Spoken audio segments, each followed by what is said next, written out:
The Chaotic Touch of Harmony. By Law-Abiding Pony. Chapter 14.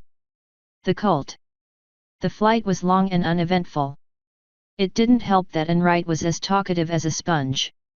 Unlike the Chinook, which had its interior partially soundproofed, the CH-53 was not so kind to the pony's more acute hearing thanks to their large ears. Luckily, the aircraft did have several helmets designed for a pony's physiology and was more than adequate to drown out the engine noise.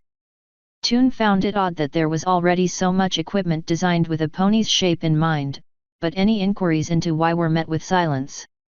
It didn't help that none of the helmets were equipped with microphones. Conrad's internal compass told him they were going south with a moderate lean to the east. His wings itched at the sensation of being in flight powered by something other than his own power. Loki felt the interior of the craft was far too dull, and had a rough time staying still as the need to stretch her legs was becoming exasperating. The green mare was sorely tempted to toy with Enright by activating her bracelets invisibly, but decided to save that prank for later. Eventually the helicopter set down in a clearing several miles north of Connie Creek Lake State Park, Louisiana. Spring was well underway and the grass had a fresh and healthy green luster along with the trees on the edge of the clearing growing in this year's canopy of leaves. The surrounding area had 3 brick buildings that looked at home in a park reception center. There was no sign that the place was anything resembling a covert organization. Alexia mused that would defeat the purpose. There was no one to greet them at the helipad, which was little more than a clearing of grass. Enright gestured for the trio to leave the confines of the aircraft and head towards the drab gray and red structure on the left side. "So when are you going to start giving us some answers?" Loki yelled at Enright. "You'll get some soon enough," he replied with no emotion. "Stupid black-suited robot." The Earth Pony grumbled to herself. "I bet you couldn't smile if your life depended on it." The interior of the 2-story brick building revealed itself to be a dilapidated storehouse that had been commandeered by the paramilitary group that had recruited them. Said group did not seem to be very big as there were only 3 people manning a small control center. The 4th was standing behind the operator in the center of the room who looked to the door when Enright opened it and led the ponies inside. By his demeanor and presence, it was obvious he was the one in charge. He stood just shy of 6 feet and had a surprisingly pleasant expression on his face. "Well now, the guests of honor have arrived. You may call me Director Thompson." He offered his hand in greeting to which Alexia hesitantly accepted and shook before he repeated the gesture to Loki and Conrad. "Alexia Toon. You're not quite what I expected, Director." "I could say the same for you, Miss Toon. Your list of abilities is impressive to say the least. As such, I felt drafting you would enact a more efficient resolution to a problem of both mine and yours." "Like what?" Conrad asked flatly, not trusting Thompson's approachable nature as genuine. "I will get to that in a minute, but first I need a demonstration of your unique abilities so I can get a measure of them." Loki's ears perked up at that and hissed at her friends to grab their attention before waving her bracelet at them. "On 3 guys. Ready." Alexia felt better at the warmer reception from the director and was willing to entertain Loki's suggestion. Conrad needed some prodding from the unicorn before agreeing as well. At Toon's nod, Loki started counting. 1, 2, 3. With an azure, green, and off-white transparent film spreading from Alexia, Loki, and Conrad's bracelets respectively, the ponies faded from view entirely. The director maintained his composure, but it was evident he was greatly pleased. "Active camouflage, most impressive. Glad your file was on the money. But I was under the impression only you had these abilities, Miss Toon. I enchanted my friends' bracelets so they can use the cloak too." Alexia cantered a lap around the room with her voice being the only indication of where she was. "Our hoof steps are dampened as well, so we don't have to worry about hard surfaces." She returned to her original spot and decloaked.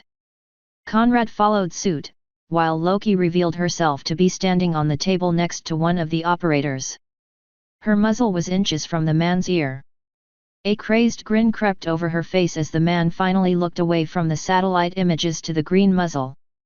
"Hi there!" Much to his chagrin and future teasing, the man jumped out of his seat at the sudden appearance of the green pony.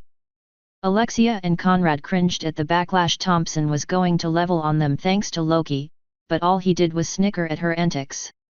"I hope you didn't piss your pants more." Moore tisked at the giggling mayor and his bemused commander. "I'm fine, Director." His fellows kept their composure, but Moore knew he wasn't going to hear the end of it for weeks. "Good to hear it." He tilted his head to beckon Loki to rejoin her companions. "That will certainly cut down on training time if all three of you can already move silently and invisibly." Conrad was baffled by Thompson's behavior. "You don't act like any government agency I've ever heard of." "That's because we're trying a different, if highly unpopular approach with you." The director's inflection grew sour. "What you see is the entirety of my department, if it can really be called that. The three men here and I wish to try a more candid and positive approach towards handling equine agents such as yourselves." "You can't be serious." The Pegasus replied incredulously. "Why do you think this is all I could requisition from the head office?" Thompson replied, waving at the room with 3 desk agents and their modest equipment. "I told you my approach is unpopular, but I made enough noise to get a chance, and you're it." "What about Iceberg over there?" Loki jabbed a hoof at Enright. "He's part of the probation," Thompson stated matter-of-factly. "To report to the higher-ups how effective my style of agent handling with your kind is. Although I know they only really care about results." Enright made no reaction to the explanation, nor to the 3 ponies' prolonged stares. The director didn't expect a reaction, so he continued. "Suffice it to say, the DoD will make use of your talents, be it through me or someone else. I would like to think my hunch was right and that you would prefer a friendlier atmosphere to work with. If not..." Alexia jumped at the chance. "We would. Totally would." She jabbed a hoof into Conrad and Loki's sides. "Right, guys?" "Yeah, sure," he responded. "Only if I can go online again when I go back home," Loki demanded. "That would be up to Colonel Bowler, I have no authority over him," Thompson replied sympathetically. "But if you sign a non-disclosure agreement about our work here or about anything related to being a pony, I can accommodate you while you're working with me. Provided you're not on assignment and only if this operation is successful." Toon wrapped a foreleg around Loki and pulled her into a sidelong hug to whisper. "Come on, Green Bean, this is the best chance we got. Be glad he isn't yelling at us to do push-ups or something." Loki glowered at her new nickname for a few seconds before cracking a smile. "Fine, fine." She turned to the director. "So what do you want us to do?" "Jackson!" the director yelled so that the operator would grab his laptop and place it on the table in front of the ponies. The computer revealed a zoomed-in photo of a large open-walled dining area near a marina along the western end of the park to the south. A second image taken via satellite showed several armed men and women patrolling the area while some dragged a hostage off camera. It was too grainy to see any fine details of the militants. About 17 hours ago, a group of cultists proclaiming themselves to be the arm of the quarry dust started kidnapping everyone in the state park just south of here and rounding the hostages up and bringing them to this location. Originally I was going to have you go through an extensive training regimen, as that is what I planned to have you do once Bowler finally released you into my custody. But when this situation occurred, I knew with your skill set that you could accomplish this mission without it." "Wait just one damn minute!" Conrad exclaimed. "You want us, a bunch of civilians, to go against a damn small army with no training? All 3 of you just demonstrated invisibility, and your file said Alexia here possesses teleportation and can summon a concussive blast which would be excellent for both lethal and non-lethal alike. You possess flight, and Loki has demonstrated strength in excess. Prove to me, and my superiors alike, that you are ready and willing to defend your country, and I promise you that given enough time I can pressure the brass to give you more liberties at the ranch. Maybe, but no promises. He added. You could persuade them through your actions to disband the camp entirely. Conrad still believed it was a ploy, but Alexia's prodding made him relent. I still don't like being sent in with no training. We'll do that later. Of that I can guarantee, if this op goes well. Thompson promised. I am not proud to say that I begged the brass to give me this op, and as you can imagine they are not very patient with hostage situations on American soil. He had Toon at the promises of more freedoms. We'll do it. She glanced at her brethren for support and they gave it. Great. The brass doesn't care how you do it, as they don't really know what to expect of you. He leaned against the table to get more comfortable. The situation is this. 17 hours ago, a group of militant fanatics attacked the homes of everyone living in the park to the south while 5 families there were hosting reunions. They've issued no demands, and if their actions are anything to go by, they didn't even want to be discovered. Police were called in shortly after the shooting started and 13 officers were killed by the numerically superior hostiles before the rest backed off. After that, the cult gave their ultimatum to the police to stay away or they would kill every hostage. As I said, there were no demands and no willingness to negotiate. Whatever these people are doing, they need to be stopped. With none of you having any sort of training, originally I was going to send Toon in there by herself because invisibility coupled with muffled footsteps more than makes up for it. However, since all of you have this ability, I think sending all 3 of you will work better. The mares were apprehensive, but Conrad was more or less unaffected by the prospect of taking life. Your goal is simple. Secure the hostages and notify me when they're safe so I can call in the strike force and evac. The brown Pegasus showed interest. As for the cultists, would you rather them dead or alive? Either or. Dead it is. Conrad liked it simple. Alexia wasn't quite so ready to deal out blood and death. What do we know about this cult? Very little, other than that they seem to be able to convert anyone who will listen to them, and they have a penchant for ritually smearing their faces and painting their skin red. A real nasty bunch. Loki kicked the air behind her, and was not letting the reality of it all sink in. Well, I'm all for bucking some extremists. Just give me some lunch, a direction, and watch the zealots fly. The National Guard is crawling up my ass wanting to go in themselves, so I need you to go in now. We'll do our best. Alexia declared. Excellent. Thompson pulled a padded grey briefcase out from under the table.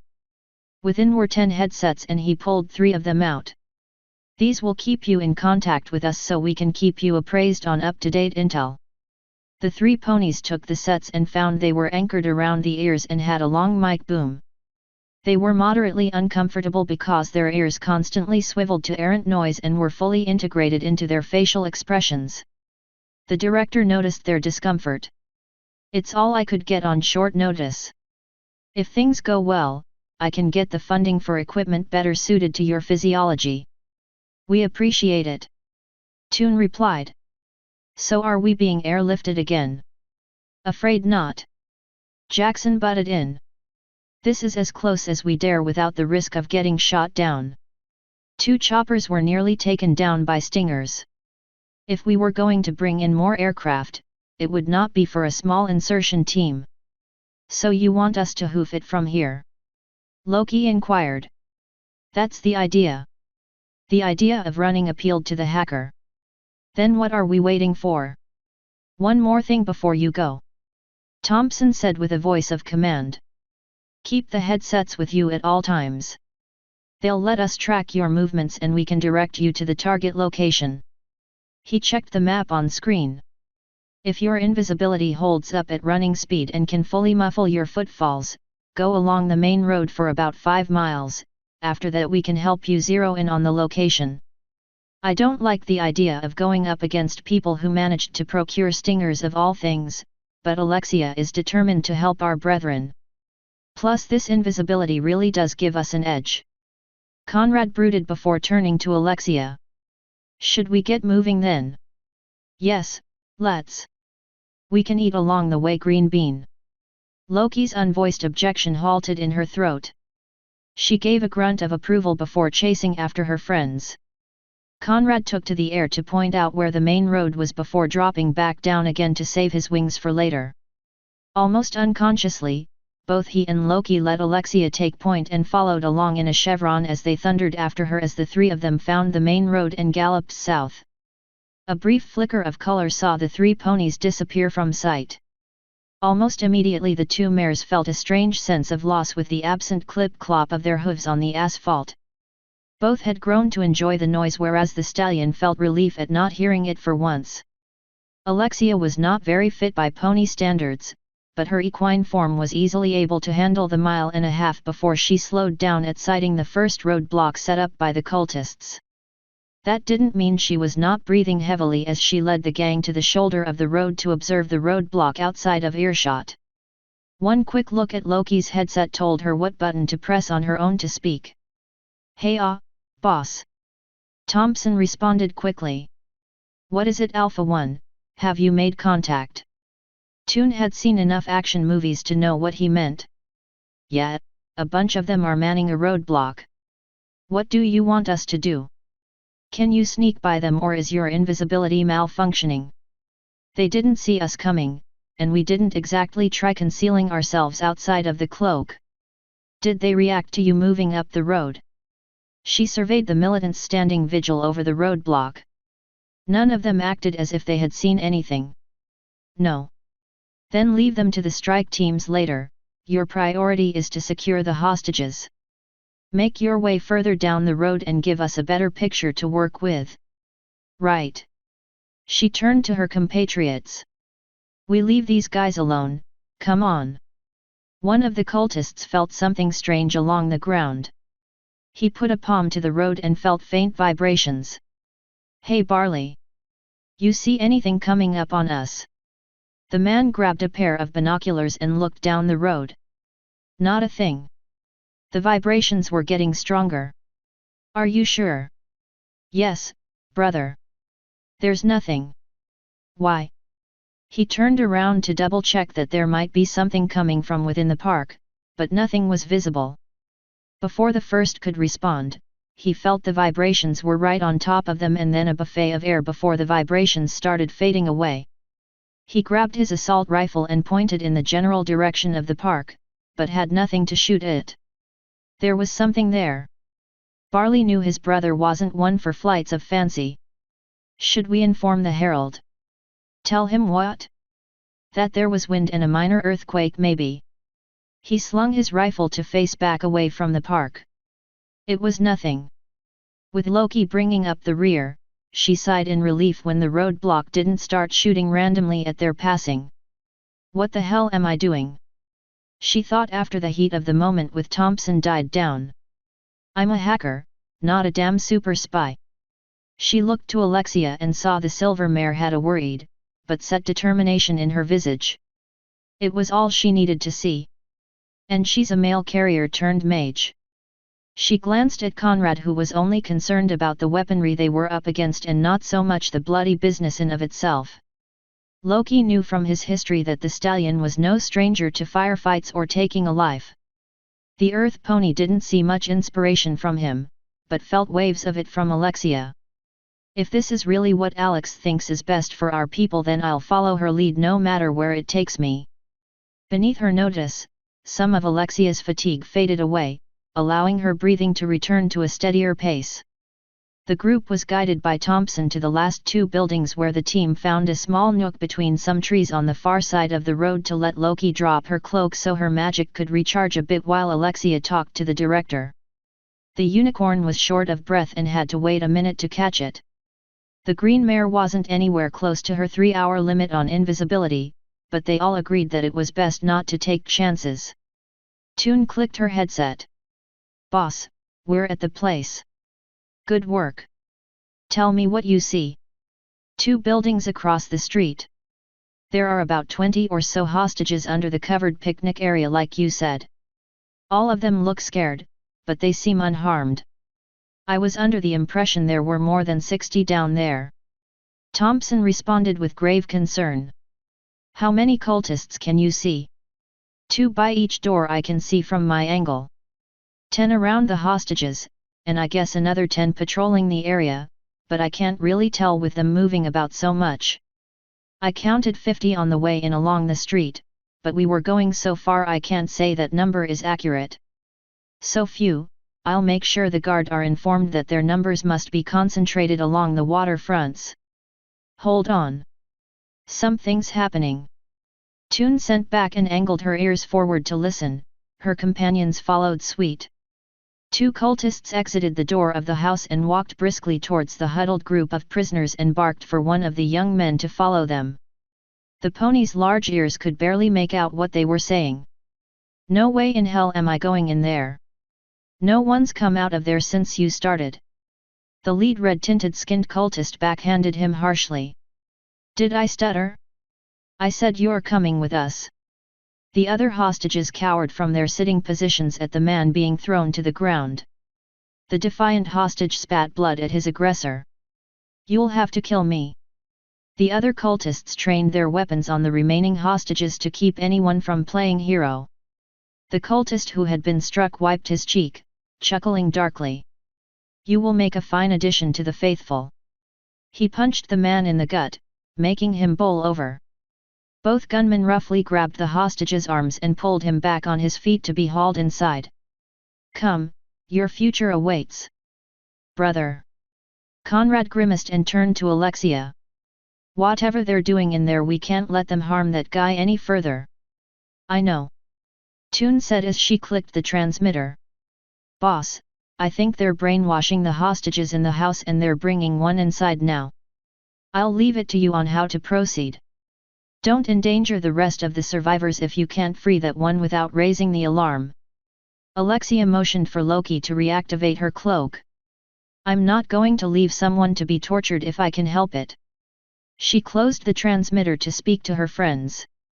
Okay, that guy is our top priority. Connie, there's a balcony on the second floor of the house, we need to run over to get under it. Then you're going to airlift me up to it while I levitate Loki up to join us. Then I use my magic to undo the lock, then we rescue the guy. We can worry about the rest of the extremists after that. Got it. They whispered back. The trio raced across the road and made sure to stay on the pavement so they wouldn't step on any dried twigs or rustle the bushes. Conrad sped up to get ahead of Alexia and unfurled his wings. She jumped to land on his back and he heaved them both up into the air. Toon couldn't resist scoffing at the reversal and whispered in his ear. I'd prefer it if you were the one doing the mounting. He suspected the joke was her trying to cope with the situation and gave her an amused chuckle once they were on the ledge. Once on solid ground, Toon looked down to lock onto Loki with her magic and hefted her up and over the railing. Her telekinetic strength having no difficulty bringing the densely built mare up to their level. Thanks. Loki mouthed. Alexia nodded at her gratitude and turned around to see Conrad staring at the interior of the house with abject horror. It was a feeling both mares quickly mirrored. Hoisted up on what appeared to be meat hooks, were over a dozen hostages wrapped in bed sheets. Loki was the first to break the short silence. What in the Sam hell is going on here? I don't know. Conrad admitted in hushed tones. But we have to try and stop this. He gently shoved Toon to snap her out of her bewilderment. She shook her head to clear her thoughts.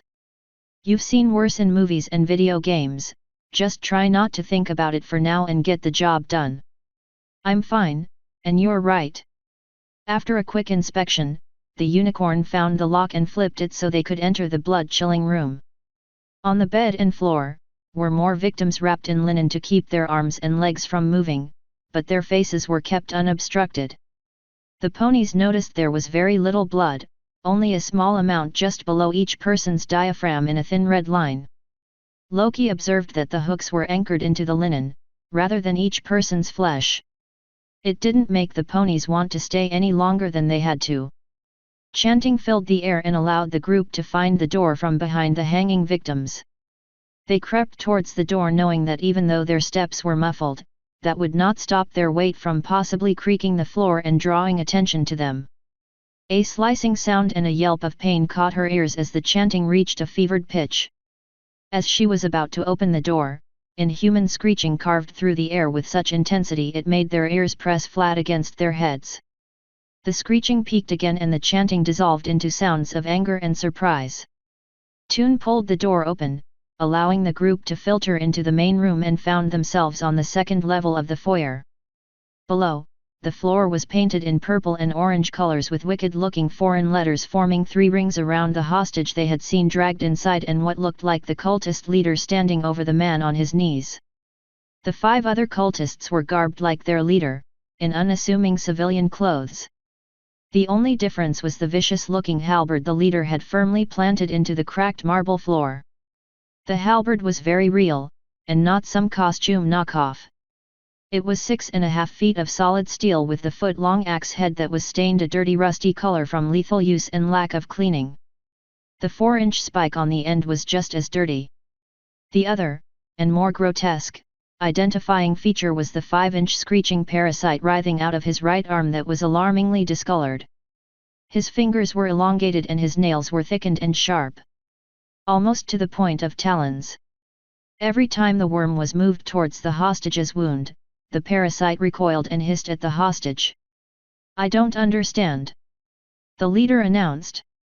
"Why does the Lightbringer reject you? Maybe I just taste sour." The hostage spat and was rewarded with a fist to the face. He took the hit, but remained on his knees. "Keep that tapeworm away from me, you freaks." A follower kicked him in the kidney. "You will not insult the messenger of the gods." The ponies watched, completely dumbstruck by the sight of the worm. The leader cooed at the parasite and it calmed considerably. He reverently kissed it on top of its eyeless head and whispered to it. After a few moments it slid back inside his arm. "It seems this one is tainted by something that would kill the Lightbringer if it tried to enlighten him. Ah, I'm so disappointed." The man's mockery was so thick it brought a snicker out of Loki. "I like him already." The leader gestured to his minions to hold the man down and he pulled the halberd out of the indentation in the floor with a bit of muscle. "For this crime, I sentence you to death." As the axe head reached its highest point, it became encased in an azure aura and was yanked out of his hands. Everyone looked up at the possessed weapon as it spun around and slammed the flat of its blade into the leader's head. He went flying into the cultist next to him, sending both into the far wall. Before anyone could react to the traitorous weapon, 2 voices from the banister above roared in fury. Still invisible, Loki leapt over the guardrails and planted all 4 hooves into a cultist's skull, caving it in with all 120 pounds of her as his head met the hard marble floor. Conrad crashed hooves first into one of the 2 cultists still holding the man down and started pummeling him until he stopped struggling against his invisible attacker. Alexia was not idle with her stolen weapon and smacked anyone who tried to escape. She was not willing to use lethal force as Conrad or Loki were, but that didn't stop her from using the flat of the blade to try and be less lethal. She wouldn't lie to herself and say it was strictly non-lethal, but that thought only resided in the back of her mind as she thwacked a second target. Fully in the moment, Loki's mind was set on taking revenge on the people responsible for trapping people in the cocoons and swept the legs out from under a female cultist and bucked her chest as hard as possible on the human's way down. Conrad stayed in the air and unleashed merciless strikes on anyone trying to flee. None of the zealots thought to try and strike at their invisible assailants and were only able to evade the halberd because it was visible. Seeing all of his brethren be struck down, the last cultist was in a panic and tried to run out the front door. Alexia was faster and slammed the flat of the axe head across the man's face and Conrad stomped him for good measure. All the shouting and commotion brought the 2 guards from outside the front door to investigate. They quickly found themselves pulled inside by an invisible force only to have Loki and Conrad either buck them from below or from above and they too joined the pile of broken bodies. The hostage in the center was freaking out, but held his tongue in a vain hope that the ghosts wouldn't kill him too. A soothing feminine voice spoke after a moment of silence. "Hey, calm down, we're here to rescue you." "Rescue me? Where are you?" He knew the voice sounded as if it was right next to him, but he couldn't see any movement. "Oh sorry, let me turn it off. His eyes widened as a dim film of light appeared before falling away to reveal a miniature silver horse with an azure mane and enormous eyes. I'm Alexia Toon. We're here from the government. Loki and Conrad uncloaked beside her with the stallion grunting in amusement.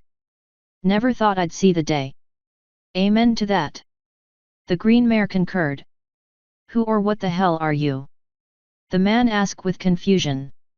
He looked as if leaning back was incredibly uncomfortable. Thompson interrupted Alexia's answer. Toon, report. She turned away from the hostage so as to not be distracted. That guy we saw be dragged in the house is safe, and I think the cultists still don't know we're here. Aside from the ones we knocked unconscious anyway. Did you send your team to cover the doors to make sure no one else is inside? No, she took the hint. Loki, Connie. Cloak up and watch the exits. Take down anyone who comes in. Got it, boss. Loki replied. As you wish. Conrad answered. Tell the civilian to find a place to lay low. Thompson said in her ear. She pressed the mic with her magic, but spoke to the hostage in a friendly manner. Can I get your name? Ah, Michael Anderson. Glad to meet you, Michael. You should move somewhere safe. She offered him a hoof and he looked at it wearily before taking it. She helped him to his feet and he couldn't stop staring at her tail. Yeah, sure. She followed his gaze to her rear appendage. I am completely real, just so you know. No, it's not that. It's just your tail. Her face scrunched from the awkwardness. What about it? Well, I hope you can tell me why I have this then. She stepped back as he pulled the back of his pants off his waist and pulled out a two-toned crimson ponytail. Toon gasped at the sight of it. Oh, for the love of... I didn't think that was still happening. Is what still happening? He demanded. Alexia forgot she still had the mic depressed and Thompson barked a question. What does he have? She tisked at her mistake and addressed the director. Never mind that, we need to help the rest of the people first. The director conceded the point to his field operative and temporarily forgot about Anderson. The satellite feed shows the militants are acting erratic. Whatever you did down there, must have thrown them for a loop. All we did was take out a bunch of cultists and some leader guy with a freaking spear of all things. Well, something's making them act extremely erratic. The higher-ups are wanting to move in and I don't think it's wise to try and stop them. Alexia's eyes searched the room trying to think of something she could do. I can still try to bring the hostages into the house, there's a ton of them already in some kind of linen cocoons in here. Cocoons? Did I hear you correctly? Yes. Tell the cavalry or whatever not to shoot the house. Copy that. You have 2 minutes to get those people in the house before the rain falls. Only 2. She forgot the mic. Michael, find a basement if there is one, the feds are going to light the whole place up in 2 minutes, I have to get the rest of the people in here. He fixed his pants and tucked his tail in as she spoke. Yeah, okay. As he ran off, Conrad came running. Alex, we got a problem. The freaks are going crazy out there and some are threatening to shoot the prisoners. Then we need to hurry, cloak up and move. The couple bolted to the side entrance where Loki was waiting. The mayor had seen some of the bloodiest games the industry could produce, but to kill someone in real life unnerved her greatly. She didn't have much time to contemplate it with chaos erupting outside. The originally calm and disciplined cultists were a crazed mess of their former selves. Some were weeping openly, calling out to the air begging for something the ponies couldn't understand. Others were furiously bashing anything nearby, be it a car, table, or wall. A few were still in control of their faculties and were trying to get their brethren under control. Alexia had no time to think of a real plan, so she slammed the door open and grabbed every cultist one by one, and threw them towards the street. All of you stupid nuts, get off my lawn! Loki and Conrad took advantage of the distraction and raced over to the huddled and terrified hostages. Conrad yelled without dropping his cloak. Government agents! Everyone in the house! Now. Between people getting pulled to their feet by invisible hooves and the cultists in even greater disarray, the remaining hostages needed no further prompting and sprinted for the house. One of the rambling militants saw fleeing civilians as traitors and leveled his rifle to open fire. Conrad saw it and yelled a warning. Everybody on the ground. Most of the civilians didn't comply, but were lucky that the crazed man's aim was so terrible he didn't compensate for the recoil and the weapon dragged its barrel into the air. An azure bolt of energy struck him in the midsection and he fell heavily on his back.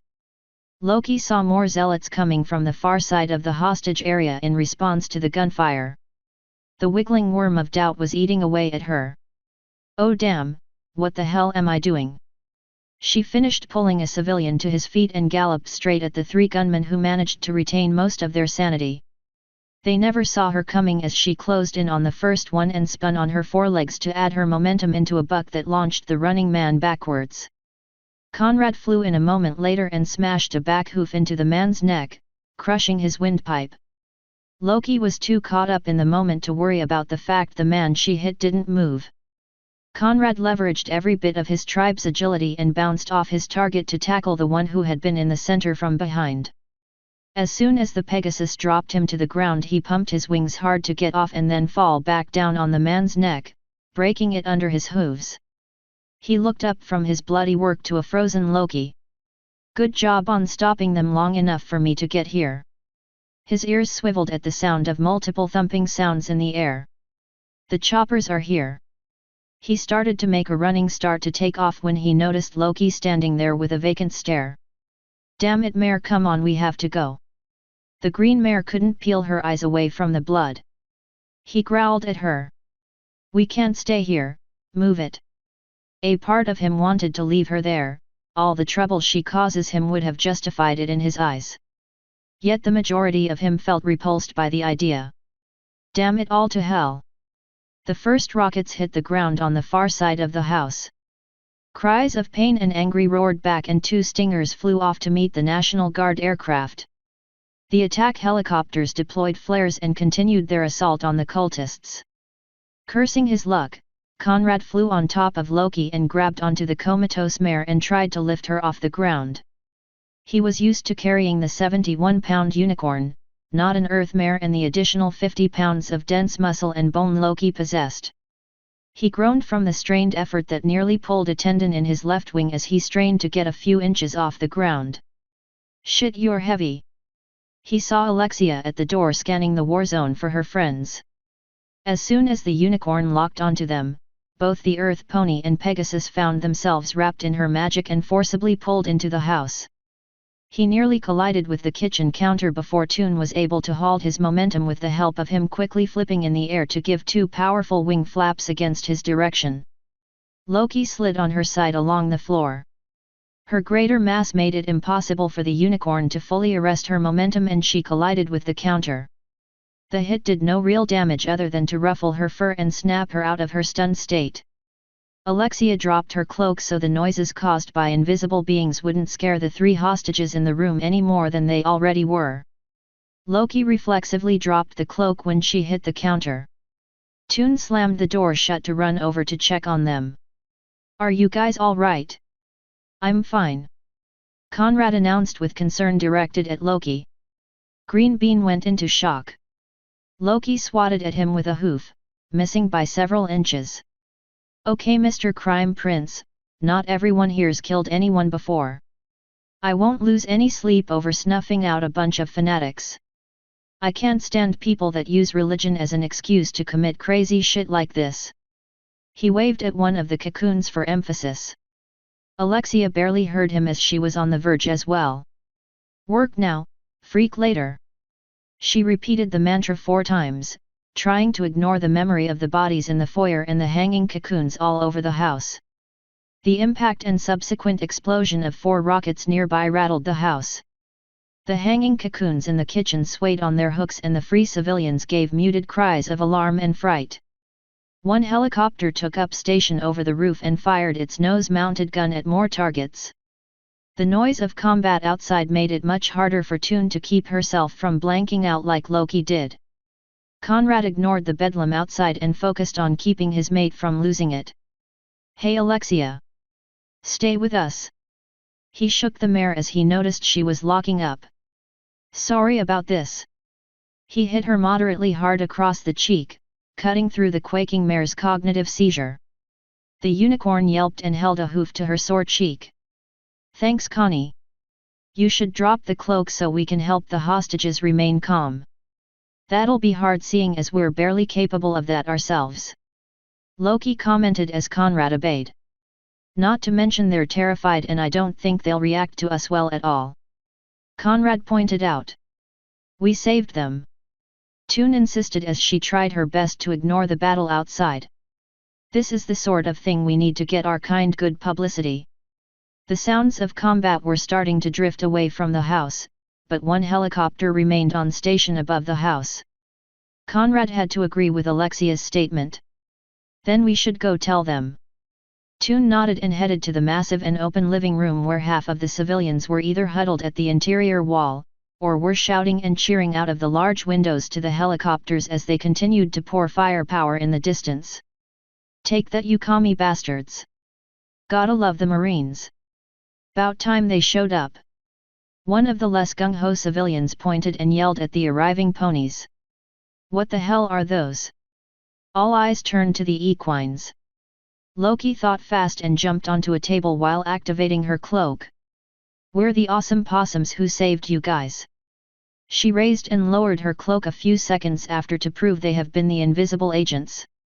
As the ponies tried to explain themselves, a heavy scraping noise went unheard due to the thumping aircraft above. One of the women screamed and pointed behind the ponies.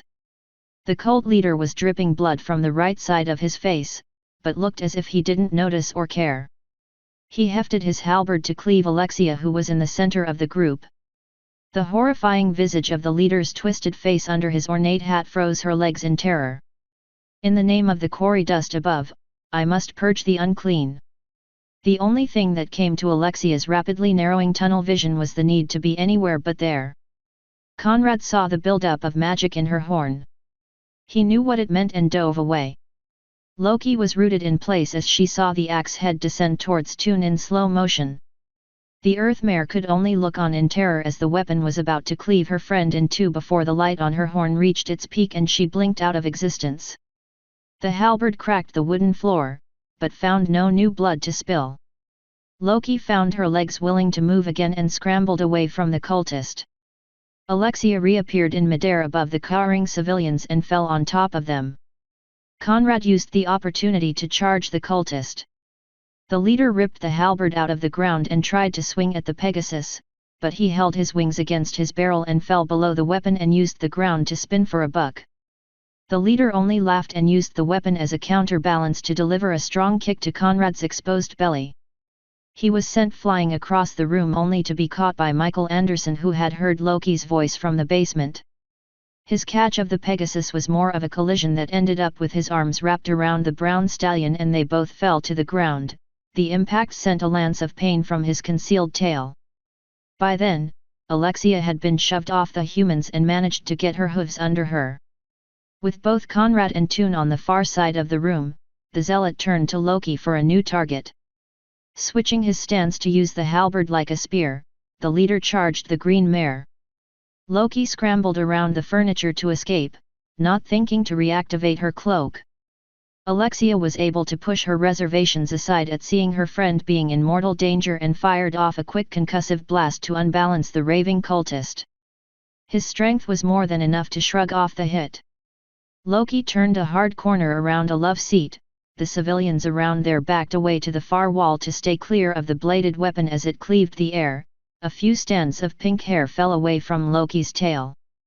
"Can someone get this freak off my back?" Loki cried out in a mix of fear and exasperation that none of the humans tried to help. Alexia waited until the leader started charging after Loki. The moment he dropped his halberd low to the ground, she grabbed the tip in her kinesis and dug the point of it into the rug. The sudden stop of his weapon made the shaft jab him in the gut. He staggered and dropped the weapon, but remained standing. Conrad had recovered and charged through the air to shove a hoof in the man's head. The cultist was quick and ducked under the attack, causing the Pegasus to only knock his large hat off. The man used his other hand to rake his thickened nails along the Pegasus's left flank. The gashes were enough to falter the stallion's flight with the lances of pain, and he collided with the floor in the adjacent room. The cultist let off an inhuman chuckle that grated the ears of everyone present. He revealed his face to everyone present in the room, causing a lapse in the fighting. His face was the color of dried blood. His toothy smile revealed teeth that had been filed into points. His face was ritually scarred and pitted with elaborate markings and tattoos. One of the more gung-ho civilians sneered at him.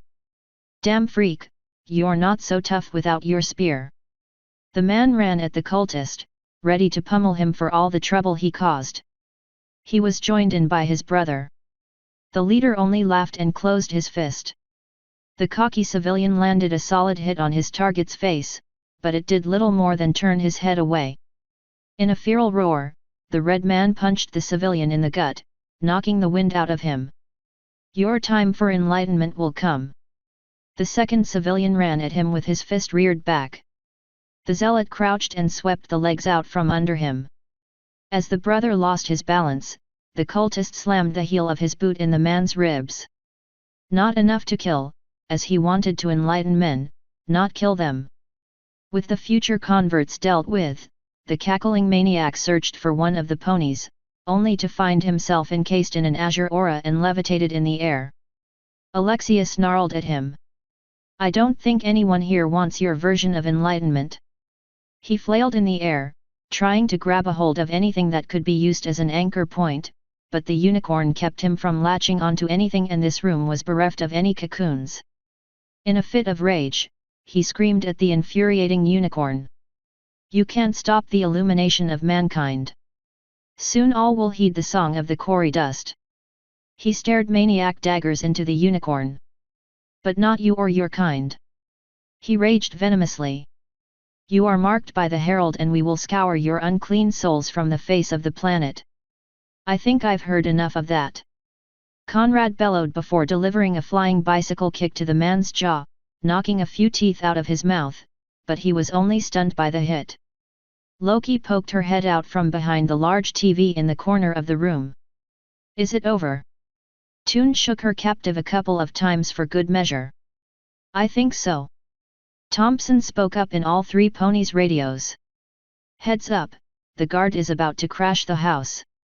They know about you, but do as they say." Alexia only registered half of the warning before 7 guardsmen broke through the various windows and glass doors into the living room, rifles up and searching for targets. Loki ducked back behind the TV and Conrad ran over to put himself between the soldiers and Toon, who was still holding the limp cultist in her magic. The squad leader barked orders to sweep the top floor and the basement. The men only took a prolonged glance at the ponies and the floating body before following orders to make way for a second squad to file in behind them. The second squad leader secured the ground floor and rounded up the few cultists who were still alive around the ritual site. A third moved in to start ushering the civilians who were still standing outside to a waiting helicopter that was hovering by the dock. Lastly, a lieutenant came in and walked up to Alexia and shouted an order over the noise. "Status." She almost dropped her cargo, but restabilized him before he could hit the ground. She had to shout to be heard. "We saved the hostages and captured their leader." She moved the cultist in her magic towards the officer.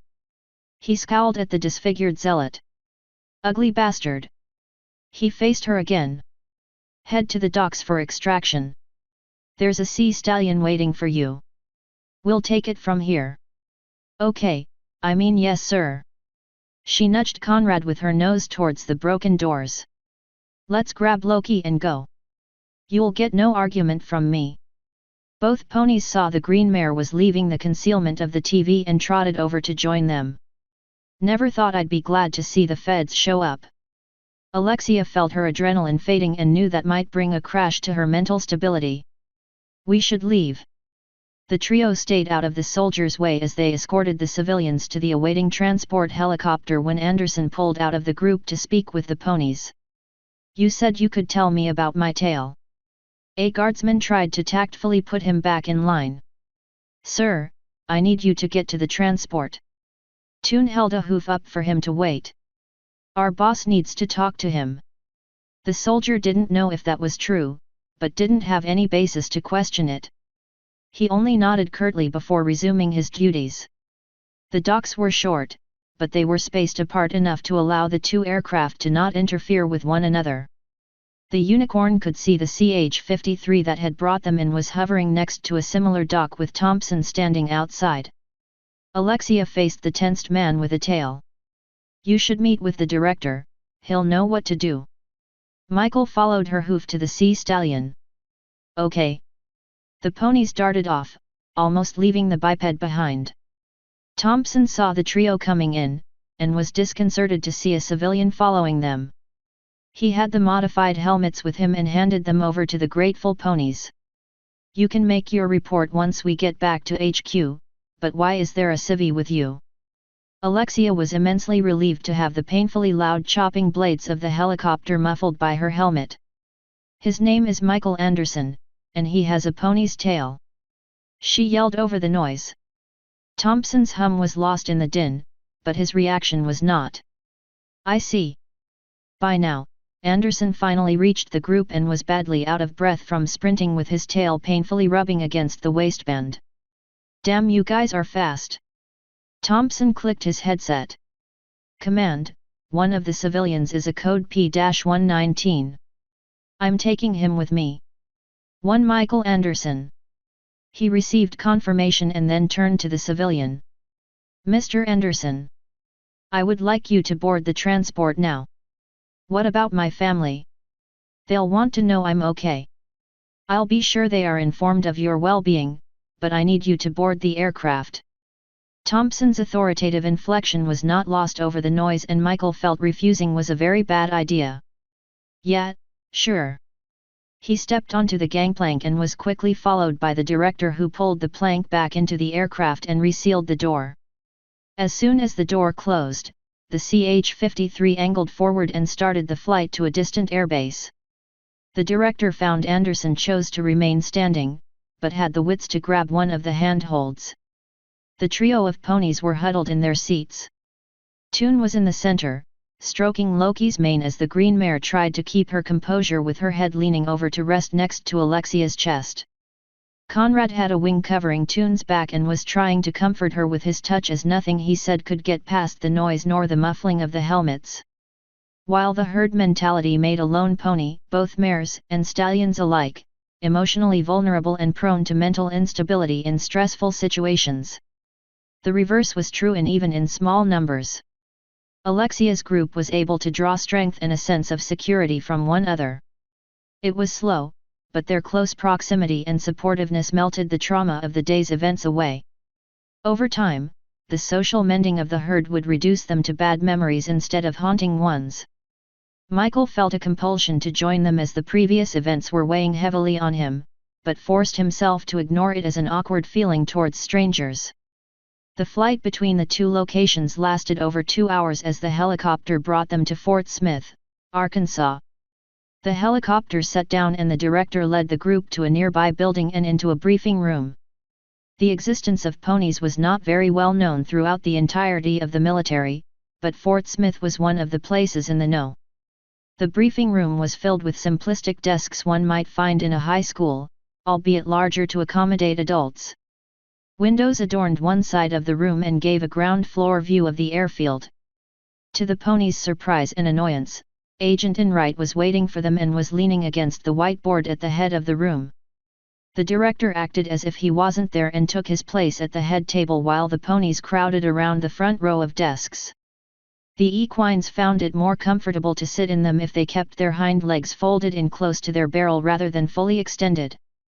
Anderson remained standing at the second row of desks, feeling rather out of place and nervous as to why he was present in a debriefing. Thompson held onto his laptop from before the operation and activated it to transcribe Alexia's report. "From what I heard from the ground teams, you three did exactly as hoped. Just goes to show how a bit of magic can make up for a complete lack of training. Nevertheless, I don't want to press our luck and we'll need to rectify that before the next op. Still, with any luck this success will have won us the support we need. The computer finished booting and he brought up the empty report. In the meantime, I'm going to need a timeline of everything you saw and did. The long flight coupled with the 3 ponies consoling each other did wonders for Alexia's spirits and she was almost back to her old self. Guess we should start at the roadblock. Her report was supplemented by Conrad and Loki at multiple points throughout the entire summary. Thompson found it odd when Toon informed him of the ritual they had disrupted. The cultist had some kind of worm coming out of his arm. That's what it looked like. She confirmed, chills ran down her spine at the memory of it. Some creepy alien thing that slithered back in his arm when he said he couldn't infect Anderson over there. The director hummed. Is that what you all saw? Loki nodded. That thing was screeching like a banshee, it was kind of hard to miss with ears like this. She swiveled her ears around for effect. Conrad grimaced. If Alexia said it was there, then it was there. But yes, I saw it too. The brass is going to want to verify that themselves. Not exactly something they would lie about. I'll inform the guard to take precautions when handling the prisoners. I have to say capturing the leader will definitely support your claim about the parasite. He waited to get the rest of the report before addressing the issue with Anderson. Now, I've been told you possess a tail. Michael had been standing the whole time, his new appendage made it impossible to sit down with it tucked in his pants. Yes, I do. He said at length, squirming under the sudden scrutiny. Thompson sighed in apprehension to the unpleasant task. May I see it? I need irrefutable proof. Anderson nodded his compliance and pulled his pants down a bit to reveal his two-tone crimson tail. There was pale creamy yellow fur in a 5-inch radius around the base of the tail. Michael was not foolish enough to try and remain in denial at what was happening to him and saw the similarities between his and the ponies' tails. Am I turning into one of them? The director checked Anderson's head and saw his ears were still human. That won't be pleasant. He wanted to be respectful to the trio and choose his words carefully. That seems to be the case. By Executive Order 12012 I have to take you into custody to be resettled. Wait, what? What about my life and family? Michael's already sullen expression sank further. Thompson's tone became inflectionless as if he was reciting a speech. You may stay in contact with your relatives at our discretion. As for your life, it was irrevocably changed the moment you grew that tail. Michael raged as he tried to fix his pants. You can't do that. I have rights. Conrad scoffed. Boy, none of us have rights, only privileges. The future pony was starting to hyperventilate. Can't I just have it cut off? That won't stop the transformation. Thompson replied. People have tried and it'll just grow right back. That had the 3 ponies baffled. Conrad voiced the shared question. They do. Only while you're still changing. Once you've completed the transformation, it doesn't anymore. Alexia racked her brain trying to think of a way to calm Anderson down before he lost it completely. The disrupted ritual came to mind and she yelped in excitement. She walked over and placed a comforting hoof on his leg. Hey! Hey! She shouted to cut through to his racing thoughts. Remember that guy with the worm in his arm? What about him? He stuttered. He was saying something about you being tainted by something that would kill the parasite. You remember that? Yes, but what does that have to do? Listen, Mike, can I call you Mike? Sure. What if, turning into a pony like us is what stopped the guy from infecting you with the worm? So? Couldn't I just have the worm surgically removed later and still remain a human? Toon faced the director who was contemplating her words. Didn't you say before we left that those guys convert anyone they can get their hands on? Wait a minute. Thompson said, holding a hand out. Are you trying to suggest that the worm is some form of mind-controlling parasite? He didn't buy it for a second without physical evidence and suspected she didn't either. He interpreted her actions as trying to make the shock of changing species easier for the guy. Yes, that would collaborate our previous information on the group. Alexia mentally thanked him for the support and addressed Anderson. See? If you have been turning into a pony, you'd end up just like those cultists. It's possible that the worm doesn't even need to stay in you to brainwash you. Loki jumped in. You'd have lost your mind like they did. I bet you 100 clams most of them didn't want to be in that cult to begin with. So I traded my body for my mind. Michael muttered, just loud enough to be heard. That seems to be the case. The director reaffirmed. Loki propped herself up on Anderson's other leg. Sure, we end up on all fours, but being a pony's a lot better than it looks. I wouldn't trade it for anything. Conrad felt he should give his own thoughts on the matter and hovered a few feet off the ground to be eye level with Michael. It does have some serious perks. You're going to be one of us regardless of how you feel about it, so you might as well think positive. You were all humans. Yup. Alexia replied, feeling his reservations easing up. So we know exactly what you're going through and can help you through it. The director watched the ponies slowly drag Anderson out of the pit of despair he had dug himself into. I hate having to send them into combat. As good as their abilities make them at it, these people should be on the home front. I dare say they'd be even better there than fighting enemies of the state, but the higher-ups won't let go of them that easily. He glanced at Enright. Especially not after today. He turned back around to see Michael crowded by the ponies and watched him crack a weak smile. All I can do is make it easier for them, and try to keep them alive.